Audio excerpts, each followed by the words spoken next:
Well, welcome. We're going to begin Chapter 3 today. Addition and subtraction involving equations. Section 3.1 is on rational numbers. This is kind of a different chapter. It's broken up into two halves. The first half has to do with rational numbers, or better known as fractions.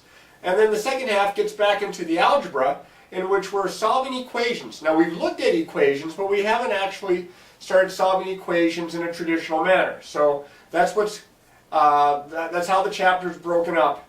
We're going to start off by talking about what rational numbers are, how to compare rational numbers.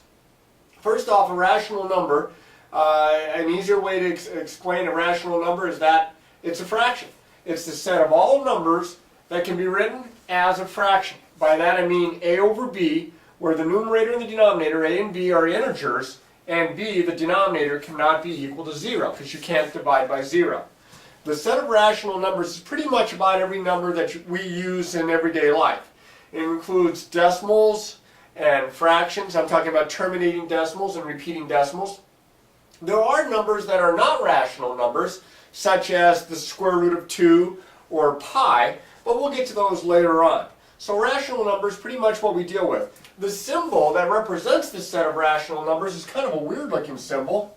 You would think it would have to do with an R, but it's actually a Q with an extra little line through it like that. If you see that symbol, they're talking about the set of all rational numbers.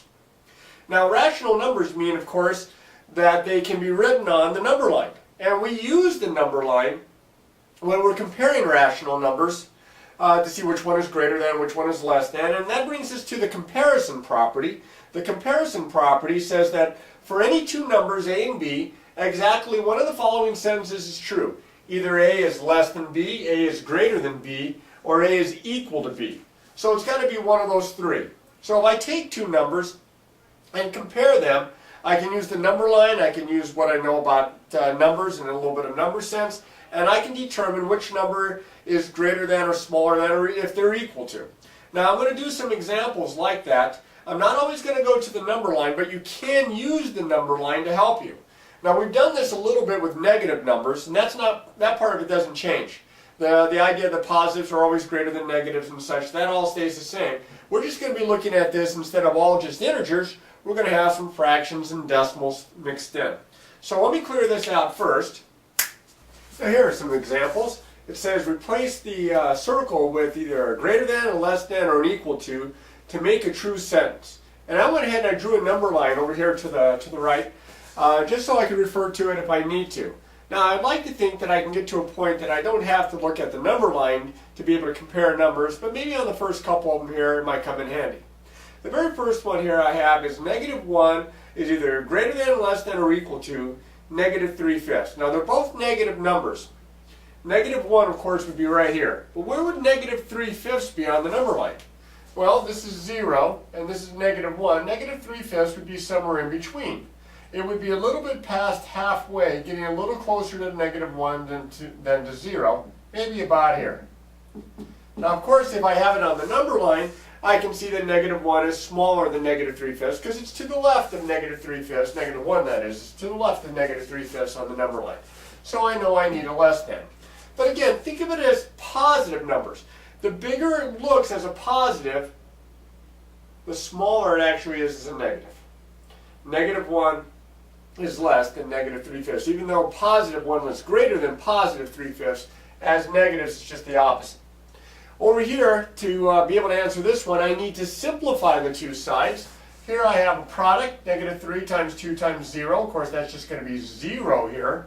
And over here I have a sum, positive 7 and a negative 8, that's negative 1. Now I'm looking at that, 0 is going to be greater than any negative number, and I know it's going to be a greater than. Over here, here's another one where I have two numbers that are both negative. Now to compare these two, again, you look at them and say, which one as a positive would be bigger looking? Well, positive 1.42 is bigger than positive 1, but these are negatives. So it's the opposite effect. Here's negative 1 again, right here. Negative 1.42 would be somewhere in between negative 1 and negative 2. And of course, further to the left means it's smaller. Negative 1 is greater than negative 1.42. Now the last one has fractions, and usually they're the ones that cause the trouble, but in this case this is a little bit simpler because one of the fractions is negative and one of the fractions is positive. Now when they have the same denominator, look at the numerator. The bigger the numerator, the bigger the fraction. So in this case 5 is bigger than negative 3, negative 3/8 is less than 5/8. Now here's the rule when you want to compare fractions, rational numbers. For any rational numbers a over b and c over d, where a is greater than 0, or excuse me, b is greater than 0 and d is greater than 0, if a over b is less than c over d, then a times d is less than b times c. This cross product is less than this cross product, and vice versa. Here's the other way around. This is the converse. And this is true. Now I'm going to show you how you can use this to compare fractions that are positives and negatives all mixed in together. But I need some space here, so let me clear this out. Okay, these top three examples here are going to have the same directions as before. We're going to replace the circle here with a greater than, less than, or equal to, but we're going to use the comparison property for fractions. I am going to multiply this way on the diagonal, okay? And that's going to give me 32. I'm going to multiply this way on the diagonal, and that's going to give me 35. Now because of the way I did my cross products here, and because of where I put them on this cross product on the left, this cross product on the right, I can see that 32 is smaller than 35. So I need a less than right here. 4/5 is less than 7/8. You say, is there any other way I could do this? Absolutely.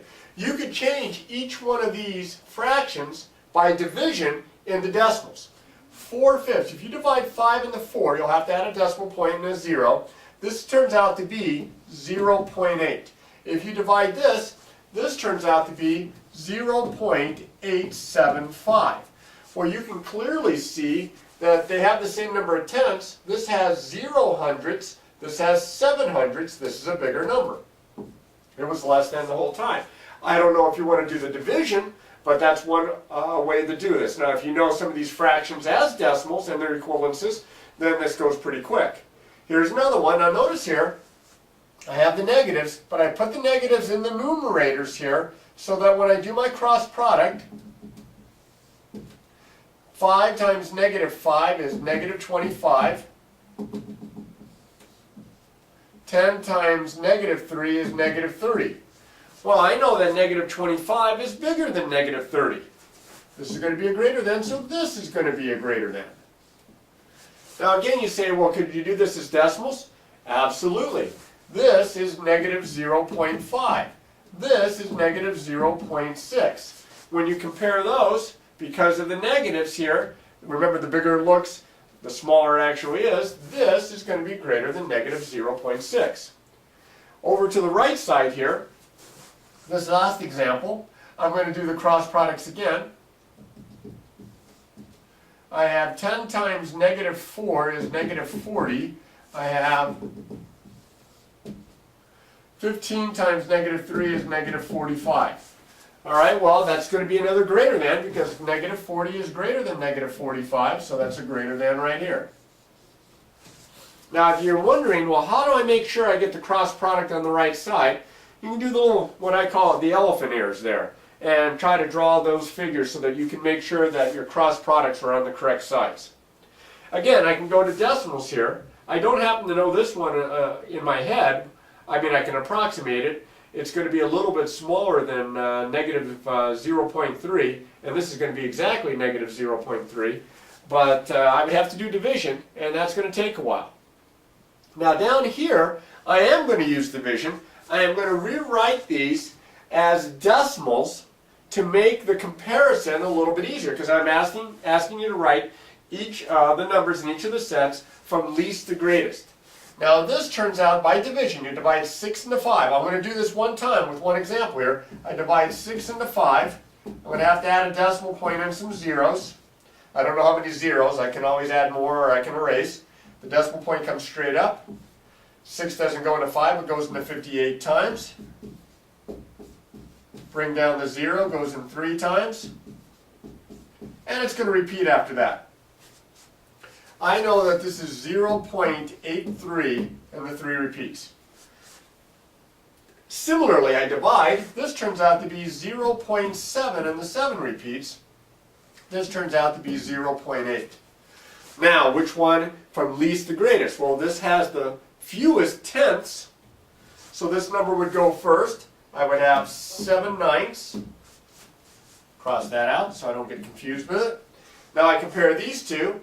They have the same number of tenths, but this has hundredths. This one would have a 0 here. So this is the next smallest. That's 4/5.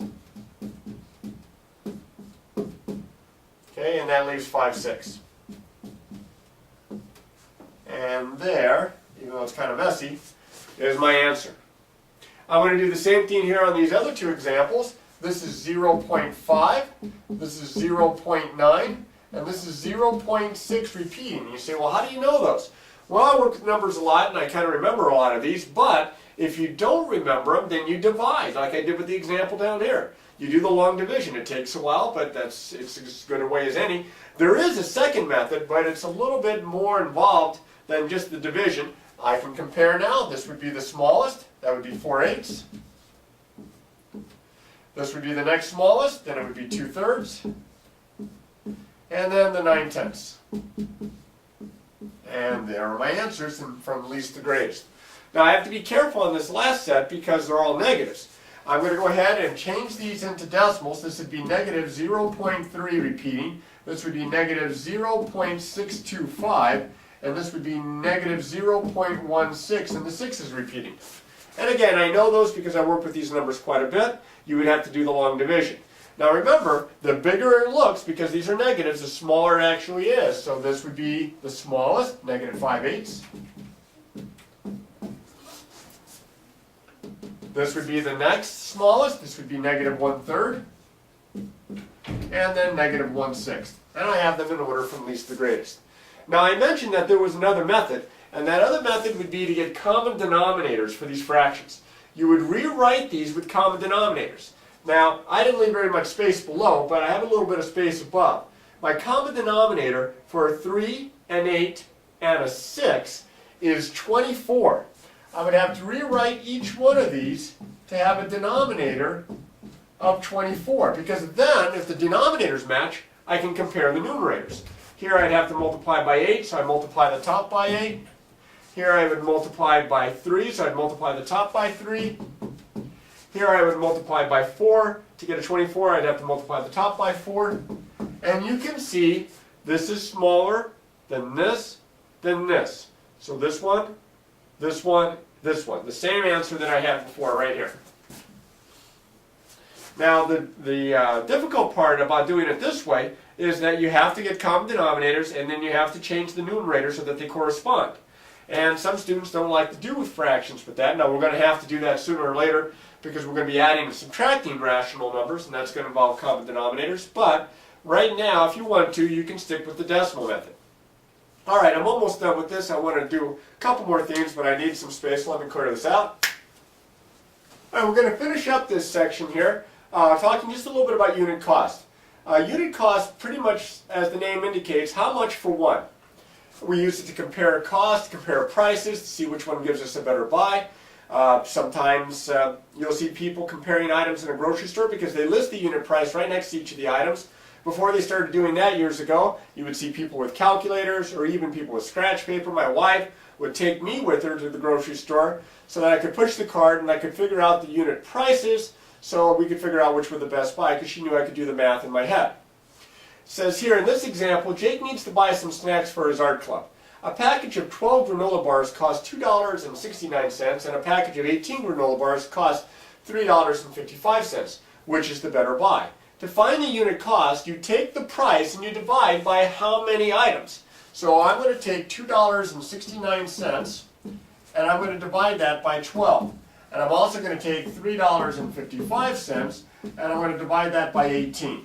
By doing it this way, I can figure out how much one item, one granola bar is going to cost for each type of package. So the decimal point comes straight up here and comes straight up here. 12 doesn't go into 2, but it does go into 26 2 times. That's 24. Subtract, that's 2 9. It's going to go in 2 more times with a little bit left over. I probably won't have to take it out any further than that, it looks like it's a little bit more than 22 cents per granola bar. Let's see what happens over here. 18 doesn't go into 3. That's a 0, but it does go into 35. Looks like just one time, almost 2 times, just one time. I don't have to go any further.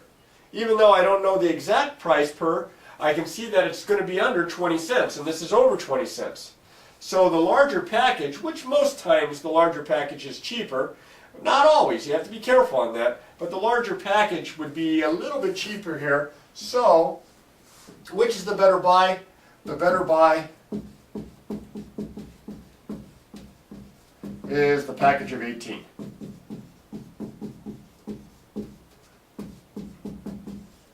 All right.